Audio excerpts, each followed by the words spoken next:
Assalamualaikum warahmatullahi wabarakatuh. Halo semuanya, perkenalkan saya RR Dewi Putri Ayu Sumira dari program studi perbankan syariah dengan NIM 90500121003. Pada kesempatan kali ini, saya menjelaskan materi terkait ekonomi moneter Islam masa depan pada mata kuliah ekonomi moneter Islam. Tinjauan sistem moneter merupakan proses pemeriksaan yang dilakukan untuk menilai efektivitas dan efisiensi dari sistem moneter yang berlangsung di suatu negara. Setiap negara memiliki sistem moneternya sendiri dengan kebijakan dan struktur yang berbeda-beda. Namun, beberapa tren umum dalam sistem moneter saat ini antara lain yaitu sistem fiat, di mana nilai mata uangnya tidak didukung oleh logam mulia atau aset fisik lainnya.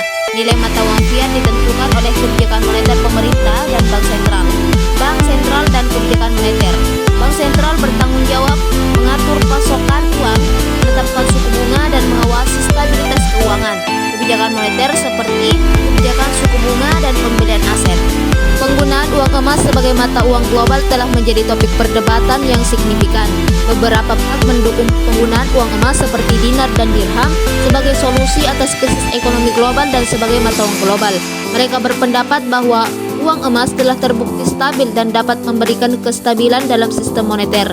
Namun, pendukung lainnya menyoroti bahwa ketergantungan pada dolar dan sistem moneter fiat saat ini telah menimbulkan ketidakstabilan ekonomi. Mereka menyarankan agar uang emas seperti dinar dapat digunakan sebagai alat tukar dalam perdagangan internasional dan sebagai solusi atas ketidakstabilan mata uang. Meskipun demikian, implementasi penggunaan uang emas sebagai mata uang global masih menjadi perdebatan yang kompleks dan memerlukan tinjauan mendalam terkait dampaknya terhadap sistem moneter global dan nasional. Dalam perspektif Islam, penggunaan uang elektronik dan digital adalah diperbolehkan asalkan memenuhi prinsip-prinsip syariah muamalah. Hal ini didasarkan pada kaidah bahwa setiap transaksi dalam muamalah pada dasarnya diperbolehkan kecuali jika ada dalil yang mengharamkannya. Uang elektronik harus memenuhi rambu-rambu syariah, seperti ditempatkan di bank syariah, digunakan sebagai alat pembayaran untuk membeli barang yang halal, dan tidak melanggar prinsip-prinsip syariah muamalah.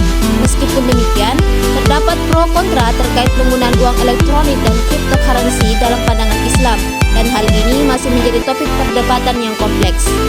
Ekonomi moneter Islam merupakan sistem moneter yang didasarkan pada prinsip-prinsip syariah seperti keadilan, keberlanjutan, dan keseimbangan dalam operasional keuangan dan transaksi. Dalam konteks ekonomi moneter Islam, uang emas seperti dinar dan dirham digunakan sebagai mata uang global. Terdapat beberapa peraneka ekonomi moneter Islam dalam mendorong pertumbuhan ekonomi baru, yaitu stabilitas harga, keseimbangan antara persediaan uang dan kesediaan kerja, pengendalian risiko inflasi, penggunaan uang emas sebagai mata uang global, serta penggunaan mata uang kertas. Mungkin ini saja yang dapat saya sampaikan terkait materi ekonomi moneter Islam masa depan. Apabila pada materi yang saya paparkan kali ini terdapat kesalahan ataupun kekurangan, saya mohon maaf. Sekian, terima kasih. Wassalamualaikum warahmatullahi wabarakatuh.